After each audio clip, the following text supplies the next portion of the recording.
నమస్తే సార్. నమస్తే. సార్ హెల్తీగా ఉండాలంటే మనం తీసుకునే డైట్ అనేది హెల్తీగా ఉండాలి. హెల్తీ డైట్ ఇదైతే వింటూనే ఉన్నాం సహజంగా. కానీ వాస్తవం కూడా. ఆ! హ్మ్. కానీ ఈ మధ్య బ్రెయిన్ డైట్ అనే పదం అయితే వినబడుతోంది. ఏంటి సార్ అసలు బ్రెయిన్ డైట్ అంటే ఏంటి? ఇప్పుడు మనం ఇంతవరకు ఈ యొక్క ఆరోగ్య ప్రమాణాలు కోసం ఆకర్షించే వాళ్ళందరూ కూడా కొంచెం డైట్ మీద పడింది దృష్టి. ఇది అవును. సంతోషకరమైన పరిణామం. హ్మ్. అయితే ఏమిటి ఇంతవరకు ప్రాచుర్యంలో ఉన్న డైట్లు అంటే ఏమిటి? Diabetic diet. ఆ! ఏది కూడా ఇంపార్టెంట్ కాదని కాదు. హ్మ్. బ్రెయిన్ డైట్, డయాబెటిక్ డైట్ కానీ, లేకపోతే కిడ్నీ డైట్ అని. కిడ్నీలో ఏదైతే కిడ్నీ ఫెయిల్యూర్ అని రావడం, మూత్రపిండాలు వ్యాధుల వల్ల కూడా కొంతమంది. హ్మ్. ఈ లివర్ గురించి ఈ మధ్య కాలంలో ఎక్కువగా లివర్‌లో ట్రాన్స్‌ప్లాంటేషన్‌లో లివర్ వ్యాధులు, మద్యం సేవించడం ప్రాబ్లమ్ వచ్చిన తర్వాత హ్మ్. లివర్ డైట్ అని. ఇట్లా చాలా డైట్‌లు, heart diet, hypertension diet అని. ఓకే. అంటే బీపీ ఉన్న వాళ్ళందరూ వాడాల్సినవి. హ్మ్. ఈ డైట్స్ అన్నీ ఉన్నాయి. హ్మ్. నాకు చాలా ఇబ్బందిగా అనిపించింది ఏమిటంటే, అసలు బ్రెయిన్ డైట్ గురించి ఎక్కువ మంది మాట్లాడడం లేదు. అసలు తెలీదు సార్ చాలా తెలీదు. మందికి. బ్రెయిన్ డైట్ అన్నది ఏమిటంటే మెదడుకి ఉపయోగకరమైనటువంటి ఏదైతే ఉందో డైట్. హ్మ్. ఆ! ఇది 41 సంవత్సరాల అనుభవంతో నేను నమ్ముకునేటువంటి ఈ శాస్త్రం ఏది వైద్య విధానంలో ముఖ్యంగా న్యూరో సర్జరీ గురించి, బ్రెయిన్ గురించి హ్మ్. నాకు కొన్ని దాన్ని ఉపయోగకరమైన మాటలు చెప్పడం అనేది భాగంగా నేను భావించి ఈ ప్రోగ్రామ్ చేస్తున్నాం. ఓకే. బ్రెయిన్ అంటే ఇప్పుడు ఏమిటంటే శరీరంలో జరిగేటువంటి ప్రతి పని. హ్మ్. అక్కడ భాగ్యవంతుడు, పేదవాడు, శ్వేతజాతీయుడు, నల్లజాతీయుడు అని కాదు. అవును. మీరు నడుస్తున్నారు, ఆలోచిస్తున్నారు, క్యాలిక్యులేషన్ చేస్తున్నారు, గాలి తీసుకుంటున్నారు. ఈ మేధా సంపత్తి వీటన్నిటికీ ముఖ్యమైన హెడ్ క్వార్టర్స్ బ్రెయిన్ కదా. అవును సార్. ఇప్పుడు అలాంటి బ్రెయిన్కి అంటే ఎంత పని చేసి అలసిపోతుంది ఈ అవయవం. మనం ఇప్పుడు స్కూటర్ ఏముంది, హ్మ్. మోటార్ సైకిల్ ఉంది, కారు ఉంది. దానికి ఫ్యూయల్ కావాలా, ఇంధనం. అవును. అంటే బ్రెయిన్కి కూడా అలాంటి ఇంధనమే కావాలి. ఓకే. ఏదన్నా కానీ ఇందులో పెట్రోల్ అయిపోతే ఏమవుతుంది, మొరాయిస్తుంది వెహికల్. అవును.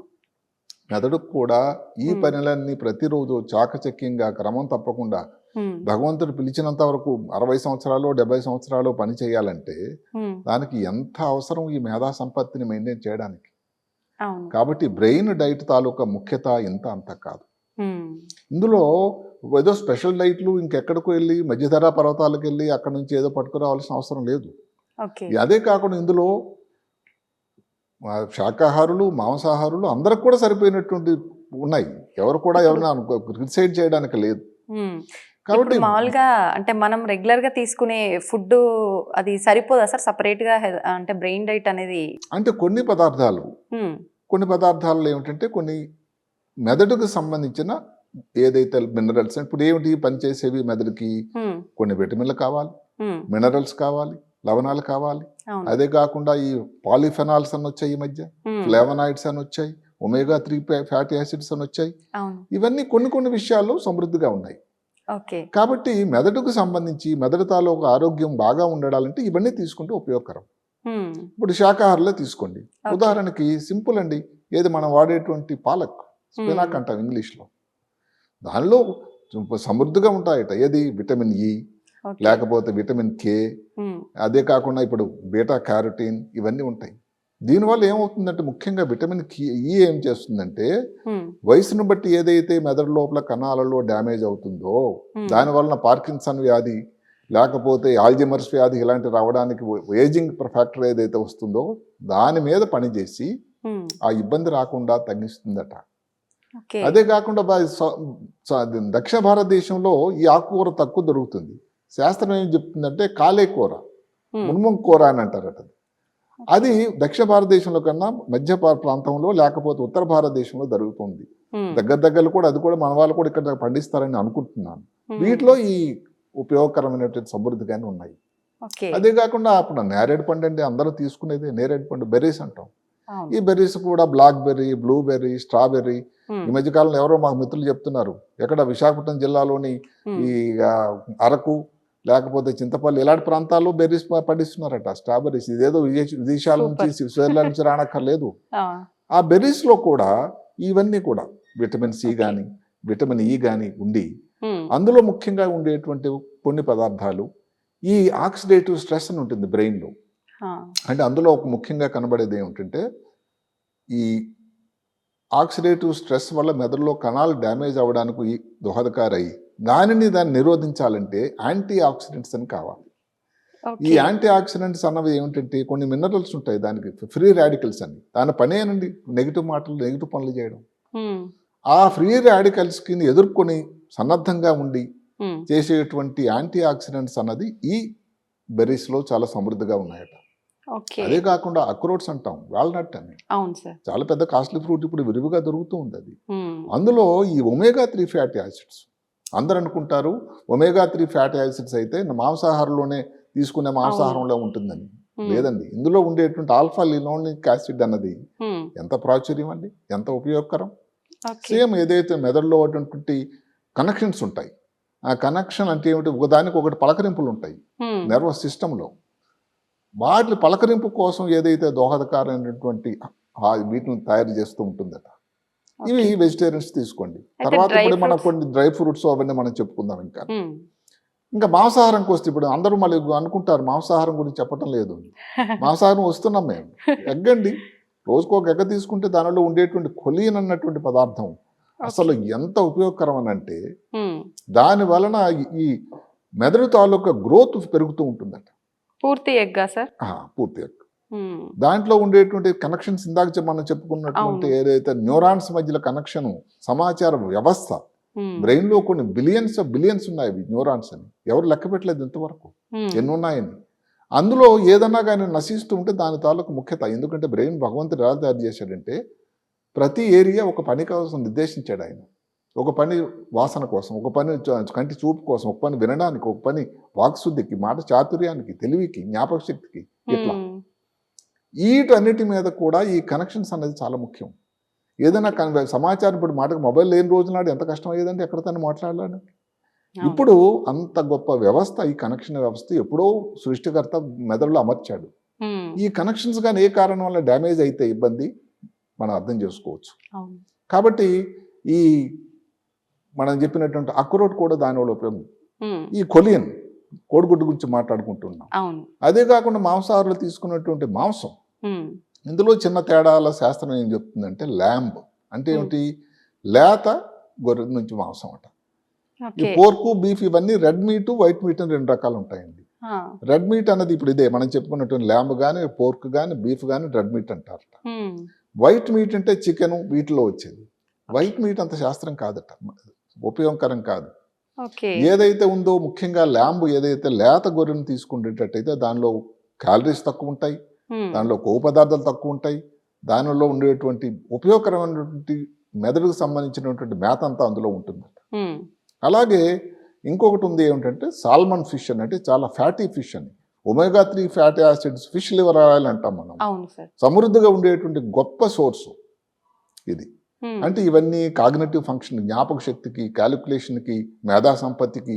లేకపోతే ఇదేందో అవుతుందంటే 60-50 సంవత్సరాల తర్వాత రోజుకి భారతదేశంలో కూడా ఆల్జిమర్స్ వ్యాధి వాళ్ళు బాధపడే వాళ్ళు ఎక్కువైపోతూ ఉన్నారు.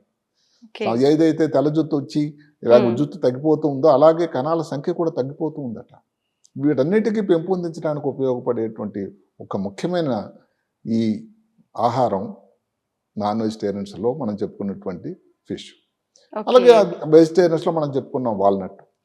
ఎక్కడైనా కానీ ఒమేగా-3 ఫ్యాటీ యాసిడ్స్ అవసరం. అది 2 వెజిటేరియన్ ఏదైతే శాకాహారులతో తీసుకునేటువంటి పదార్థాల్లో కానీ, మాంసాహారులు తీసుకునే పదార్థాల్లో కూడా ఉన్నాయి. అయితే మా మాంసాహారులతో అడ్వాంటేజ్ ఏంటంటే వాళ్ళు శాకాహారం తీసుకోగలరు, మాంసాహారం తీసుకోగలరు. శాకాహారులు అయితే మాంసాహారం తీసుకోపోవచ్చు. ఇప్పుడు అందుకని సరిపోయినట్టు కొన్ని డ్రై ఫ్రూట్స్ ఇవన్నీ ఉన్నాయి. ఉదాహరణకి ఇప్పుడు మీరు పసుపు అనుకోండి, పసుపు మాంసాహారంలో కూడా మాంసాహారంలో వాడతారు కదా. అసలు గొప్ప పరిశోధన ఏమిటంటే, పసుపు భారతదేశంలో అంత ఎక్కువ వాడకడం వల్ల దానిలో ఉండే కర్కుమిన్ అని ఒక పదార్థం ఉంటుంది. అది పెద్ద యాంటీ ఆక్సిడెంట్. మెదడులో ఉండేటువంటి ఒక వ్యవస్థ ఉంటుంది, బ్లడ్ బ్రెయిన్ బ్యారియర్ అని, దాని లోపలికి వెళ్ళేటువంటి శక్తి ఉందట దానికి, పసుపుకి. కాబట్టి అసలు ఈ టైంలో ఏది మన కోవిడ్ టైంలో కూడా మాట వినుంటారు, పసుపుతో ఏదైనా పాలు తాగండి, దానివల్ల రోగ నిరోధక వ్యవస్థ పెరుగుతుంది, బ్రెయిన్ డ్యామేజ్ కాదని. ఇలాంటి ఈ వ్యాధులు రాకుండా ఏదైతే మనం చెప్పుకున్నటువంటి న్యూరో డిజనరేటివ్ డిజీజ్ అని అంటాం, అవి రాకుండా చాలా ఉపయోగకరంగా ఉంటుందట.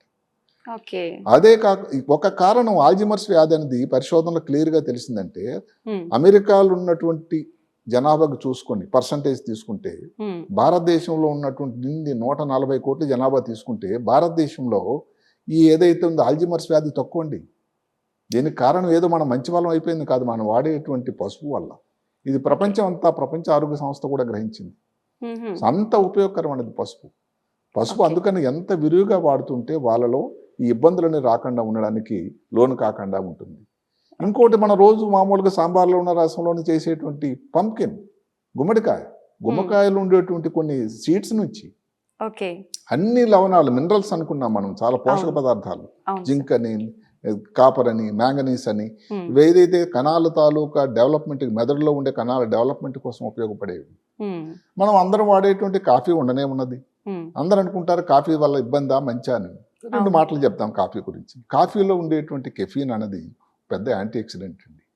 అది ఎట్లాగంటే మిమ్మల్ని స్టిమ్యులేట్ చేస్తుంది. ఒక్క కాఫీ తాగారంటే ఇంకా కొంతసేపు ఉత్తేజంగా ఉంటారు. దానికి శాస్త్రోక్తంగా కూడా ఎడినోసిన్, ఒక నిద్ర పుచ్చేటువంటి ఒక హార్మోన్ ఉంటుందట, దానిని ఇది అటాక్ చేస్తుంది. కాబట్టి కాఫీ తాలూకు ఎఫెక్ట్ సస్టైన్ అంత వరకు కూడా చాలా ఉల్లాసంగా ఉంటారు. అదే కాకుండా మెమరీ పెరగడానికి కూడా ఉపయోగపడుతుందట.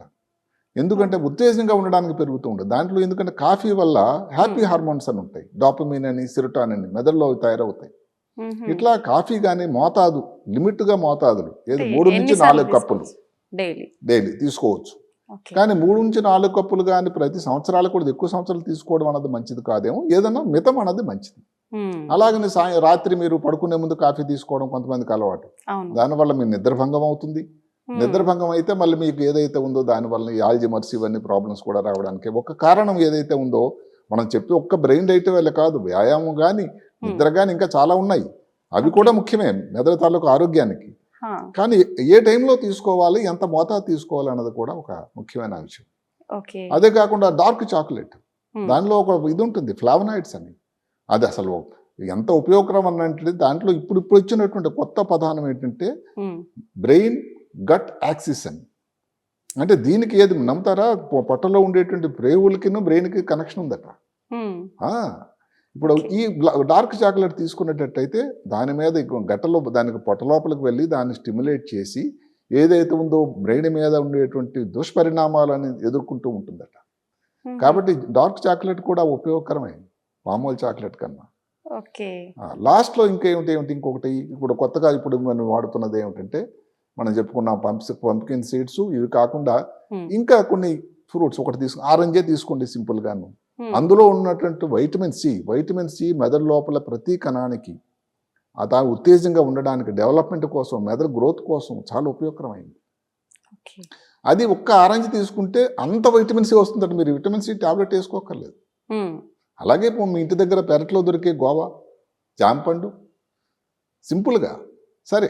ఇంకా కానీ మీరు కొంచెం ఆర్థికంగా కానీ మీరు చేయగలిగితే కివీ ఫ్రూట్, టొమాటోస్ అండి. టొమాటో నిండా పుష్కలంగా వైటమిన్ సి ఉంది.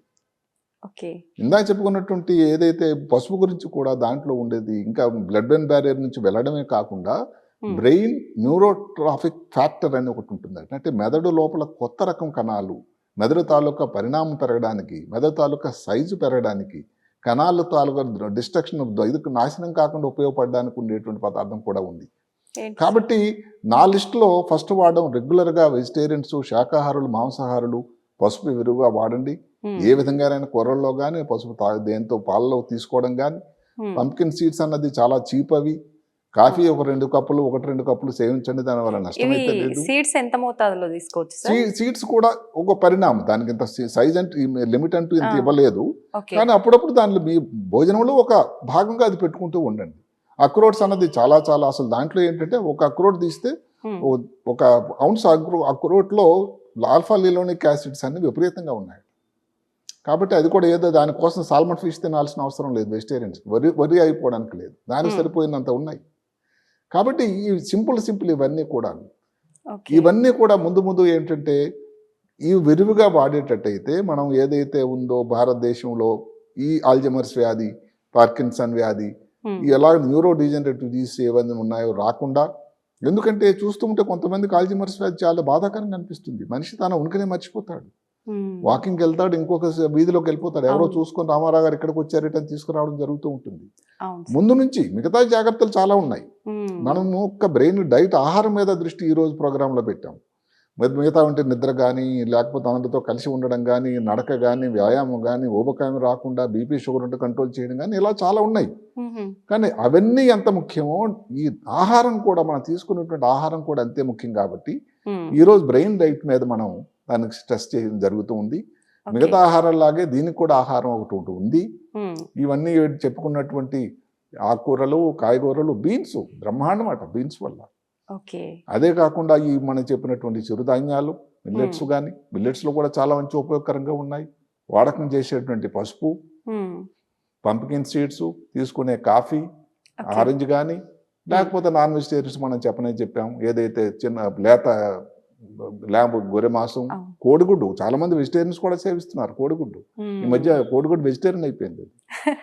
లాస్ట్లో అనుకున్న సాల్మన్ ఫిష్ కూడా ఉన్నాయి.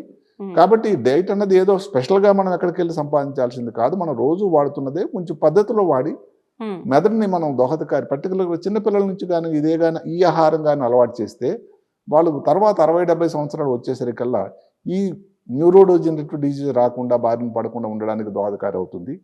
కాబట్టి బ్రెయిన్ డైట్ అనేది చాలా చాలా ముఖ్యం. ఏదైతే మనం ఇంకెన్నిసార్లు చెప్పుకున్నా కానీ భారతదేశం ఆర్థిక ప్రగతి, టెక్నాలజీలో ఆల్రెడీ చాలా వేవ్స్ చేస్తున్నారు. అమెరికాలో అందరూ టాప్ టెక్నోక్రాట్స్ అందరూ మన వాళ్ళే.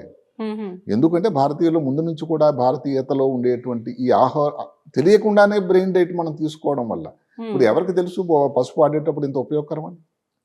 ఇప్పుడు మామూలుగా వెస్ట్రన్ ఏదైతే ఉందో క్యూజిన్లో ఎక్కడ కూడా పసుపు వాడకం చాలా తక్కువ. కాబట్టి ఇంత ముఖ్యత మనం తెలియకుండానే ఆపాదించుకుంటున్నాం. అది మన దేశంలో రెడీ అవైలబుల్ ఉంది. ఈ మధ్యకాలంలో భారత ప్రధానమంత్రి నిజామాబాద్లో ఏది కమిషన్ కూడా పెట్టారు దానికోసం డెవలప్ చేయడానికి పసుపుని, నిజామాబాద్, ఆర్మూర్ ఆ ప్రాంతంలో. ఇవన్నీ కూడా భారత ప్రభుత్వం నుంచి కూడా చాలా ప్రయత్నాలు జరుగుతూ ఉన్నాయి. మనం దాన్ని వాడుతూ ఉండాలి. అందరికీ మంచి జరగాలని మనం కోరుకుందాం. సార్, లాస్ట్లో నాది ఒక చిన్న డౌట్. జనరల్గా ఇంట్లో అంటే చెప్తుంటారు పెద్దవాళ్ళు, బెండకాయ తింటే బ్రెయిన్ షార్ప్గా పనిచేస్తుందిరా, బెండకాయ కూర ఎక్కువ పెట్టాలి పిల్లలకు అని చెప్పి. నిజంగా బెండకాయ వల్ల కొంత ఉపయోగకరం అది. అంటే ఇప్పుడు మనం ఏంటంటే ఇంకొక మాట, ఈ 3 చెప్పామంటే మిగతా వాళ్ళ ఉపయోగం లేదని కాదు. ఇందులో ఒక బ్రెయిన్ డైట్ దాంట్లో ఏంటంటే కొన్ని ఉపయోగకరమైన మనం చెప్పాము. అదే కాకుండా బీరకాయ ఇవన్నీ కూడా సింపుల్ అవన్నీ తీసుకుంటే, ముఖ్యంగా బెండకాయ చాలా కామన్గా వాడేది. రెగ్యులర్ గా చెప్తుంటారు కూడా సార్ ప్రతి ఇంట్లో వాడితే దాని వల్ల పెరుగుతుంది, మేధా సంపద పెరుగుతుందని. తప్పకుండా అది కూడా తీసుకోండి. మనం దానికి బెండకాయకి వ్యతిరేకం కానే కాదు. బెండకాయకి వ్యతిరేకం అని కాదు సార్, మీ మాటల ద్వారా వింటే ఇంకొంచెం అంటే నేను మామూలుగా చదివి సేకరించిన దాంట్లో ముఖ్యంగా ఈ దృష్టిలో ఏవైతే పోషక పదార్థాలు బ్రెయిన్ కోసం ఉపయోగకరమైనవో వాటిలో పుష్కలంగా ఉండే కొన్ని ఆహార పదార్థాలను మనం ఎంచుకున్నాం. మిగతా వాటిలో తక్కువ ఉన్నాయని కాదు. అయితే సమయాభావం వల్ల అన్నిటిని చెప్పలేము కాబట్టి వీటిని కొన్ని మనం చెప్పడం జరిగింది. నిజంగా అంటే బ్రెయిన్ డైట్ అనగానే దానికోసం ప్రత్యేకించి ఏం డైట్ ఉంటుందా అనే ఒక ఆలోచన అయితే ప్రతి ఒక్కరిలో ఉంది సార్. క్లియర్ అయిపోయింది సార్ మీ మాటల ద్వారా. Thank you sir, thank you very much. నమస్కారం.